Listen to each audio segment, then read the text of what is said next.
cheese. Ayan, guys. Okay. Tapos, liitin ko lang siya. Manipis. Manipis. So, ang gamit ko din knife is pang slice ng cake. So, kasi Pasko. Pasko na naman. Parang ganito na lang lagi. Ayan, ganito ako gumawa ng fruit salad, guys. May cheese. Cheddar cheese. Kasi kung bakit, ayaw ko nang matamis masyado. At maganda yung combination ng sweet and salty fruit salad. So, ayan guys. Mahaba. Tapos, ganyan lang natin. Ayan. My hands is clean, guys. My hands is clean. Tomorrow is Christmas. Merry Christmas, everyone. Ang boring ng Christmas kasi hindi mo kasama lahat ng mga pamilyas. So, ayan. So, meron ako dito fruit cocktail. Dinitrain ko na siya, fruit cocktail. So, ito yung mga kasama ko na ilagay dito sa fruit salad. So, dito ko siya i-lipat. So, hindi natin kailangan yung sauce dyan. Tapos, meron tayo ditong white. White na kaong. So, tanggalin lang natin yung sabaw niya. Ayan. Yung sabaw niya, tanggalin. Meron din ako ditong red. So, tanggalin lang din natin. Same thing. Tanggalin natin yung sabaw niya. At saka, itong cheese ko, sarili na niya siya. Ayan guys. So, meron din ako ditong green. Green. Tanggalin lang din natin yung sabaw. Ayan. So, ganyan ako magawa. Ito, style ko lang to ha. So, kung gusto nyo i-try, why not? Masarap to. So, yan, tanggalin lang natin yung sabaw. Yan. Kasi hindi yan kasali sa fruit salad. Tapos, habang nag-ano ko dyan, dito, ilagay ko na yung cheese. So, kailangan ko siyang hiwalayin. Kasi nagkadikit-dikit siya. Ganito. Hiwalayin lang, guys. Kasi kung ilagay mo yan, buo naman din. Pwede din naman walang cheese kung hindi nyo gusto. Pero pag sweet lovers kayo, pwede nyo lagyan. So, ganyan lang. Simple lang. At saka madali siyang gawin. Hindi na siya involved na lulutuin mo. Ganyan. Ihalo mo rin para magpasiba. Lagi talaga pag Christmas, lagi may fruit salad. Pero dito sa Australia, ang traditional nila is baklava. Kasi hindi ko naman type.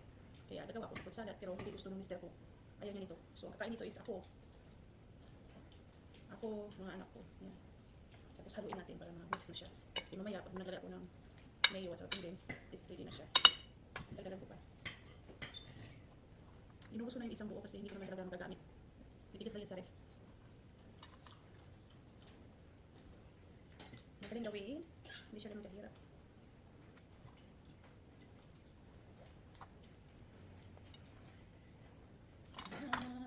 So this one, pusa tayo siya. Haluin natin. Para mas masarap siya. Tapos ito, ready na siya. Wala na siyang sauce din yun. Ready na siya. Tapos pinaghalo ko na lahat ng kulay.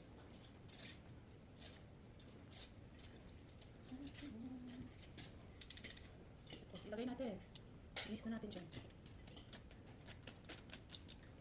Ito is tapos na yan. So, kailangan natin ng space. So, halo lang, halo. Haluin natin.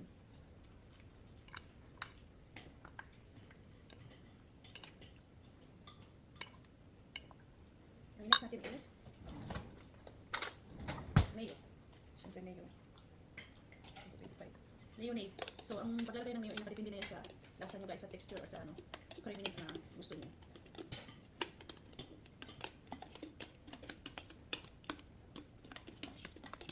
So, mayonnaise yung lalagay ko.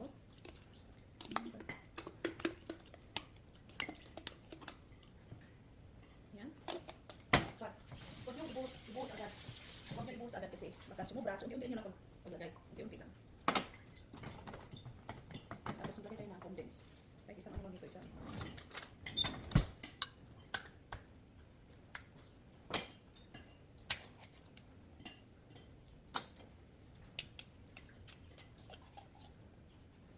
Nilagay ko yung isang tanang condense.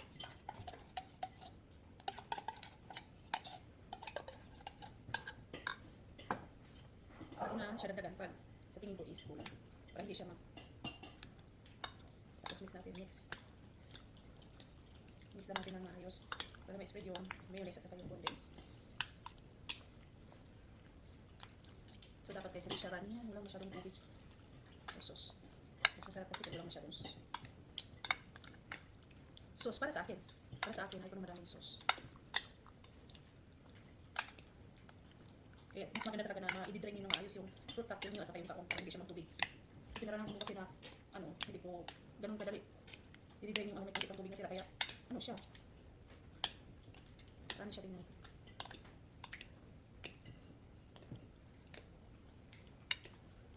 Ganyan na dapat ang texture. Yan, look, closer. Yan ang homemade fruit salad with mayo and condensed. Mix lang ng maayos, mix. Hindi nyo na kailangan lagyan ng, kasi yung iba nilalagyan nila ng gatas. Yung sa akin, iba. Yan. Hope you enjoy, guys. Hope you enjoy.